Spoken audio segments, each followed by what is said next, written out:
Ajoyib, siz mijoz nomzodi nima ekanini tushundingiz. Endi esa asosiy savol: qanday qilib qiziqqan mijozlarni jalb qilish mumkin?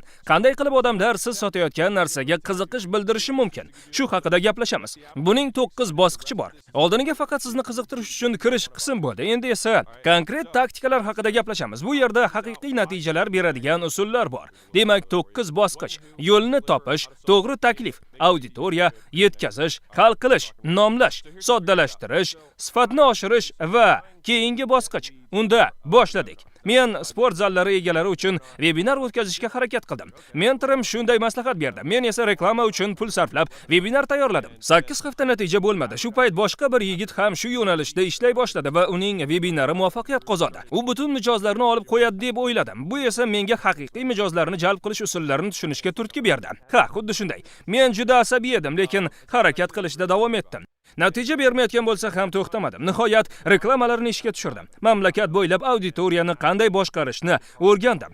Savdo jarayoni va to'lov tizimini sozladim. Bu jarayonda juda ko'p mayda-chuyda ko'nikmalar kerak bo'ldi. Avval bularning hech birini bilmasdim. Shunday qilib reklamalarni ishga tushirdim. Taxminan $500 sarfladim. Natija nima bo'ldi? Hech qanday daromad bo'lmadi. Lekin ko'p odamlar email qoldirishdi. Ammo ular mening 8 hafta vaqt sarflagan kontentimni umuman ko'rishmadi. Shunda, voy, bu noto'g'ri ketyapti deb o'yladim. Men ro'yxatdagi odamlarga shaxsan murojaat qildim va ularga qo'ng'iroq qilishni taklif qildim. Shu orqali ularni mijozga aylantirdim. Keyin o'yladim, bu jarayonni qanday osonlashtirish mumkin? Shu payt ijtimoiy tarmoqlarda bir reklama ko'rdim.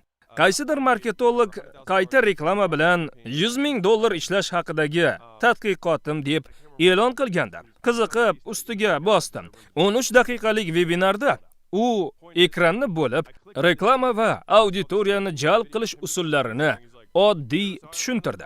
Shunda u mana qayerga reklama qildim, mana qancha daromad qildim dedi. Men esa hayratda qoldim. Bu webinardan ancha oson-ku. Nega men ham shunday qilmayman deb o'yladim. Shunday qilib avvalgi urinishimdan biroz daromad qilgach, yana harakat qilib ko'rishga qaror qildim. Lekin bu safar murakkab webinar emas, oddiy ekran yozuvini tayyorladim. Videoda shunday dedim: San-Diegodagi sport zalini qanday to'ldirganimizni ko'rsataman. Bir oyda 212 odam ro'yxatdan o'tdi. Mana reklamalar, mijozlar ro'yxatdan o'tishi uchun foydalanilgan jadval, skriptimiz va natija. Keyin zal egasining mamnun suratini qo'ydim va agar siz ham shunday natija xohlasangiz bizga yozing dedim. Va natijada mijoz nomzodlari oqib kela boshladi. Bu tajribadan juda katta saboq oldim. Men mo'ljallagan auditoriya uchun uzoq webinardan ko'ra real natijalarni ko'rsatadigan aniq va qisqa misollar samaraliroq edi. Shu yo'l bilan men ancha vaqt natijalarga erisha boshladim.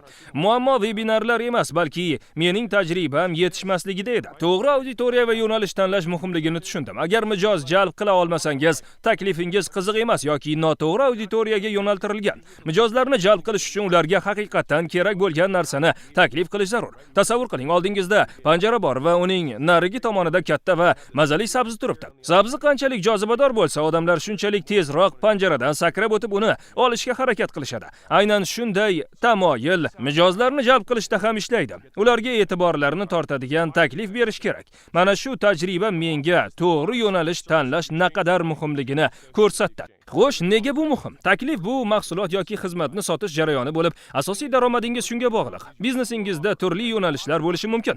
Hozir o'qiyotgan kontentingiz ham shular qatoriga kiradi. Sizni bu yerga aynan shu tanlov olib keldi.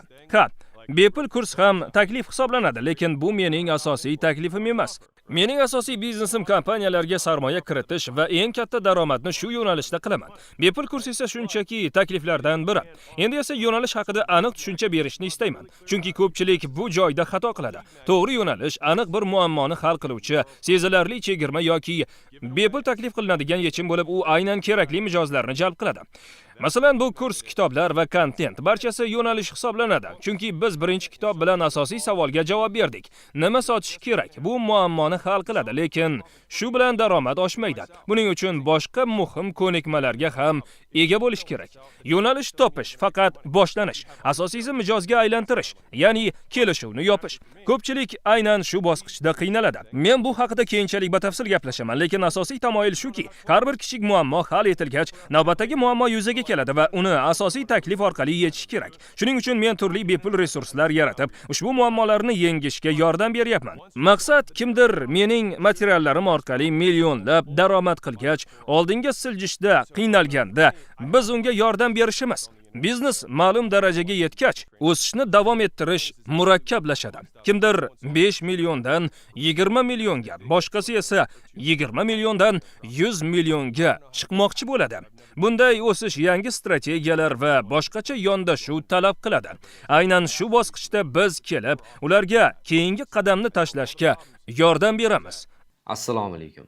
Biz 10 ga yaqin dunyo bo'yicha biznes, marketing, sotuv, liderlik kabi yo'nalishlarda dunyoning eng yaxshi mutaxassislarining kurslarini bir joyga jamladik. Biz sizga aynan shu mutaxassislarning yopiq kanaldagi 10 ming dollardan oshiq qiymatga ega bo'lgan kurslarini o'zbek va rus tillarida taqdim qilamiz. Agar siz tadbirkor, biznes egasi, startaper, marketolog yoki biznes mutaxassisi bo'lsangiz, bu aynan siz uchun.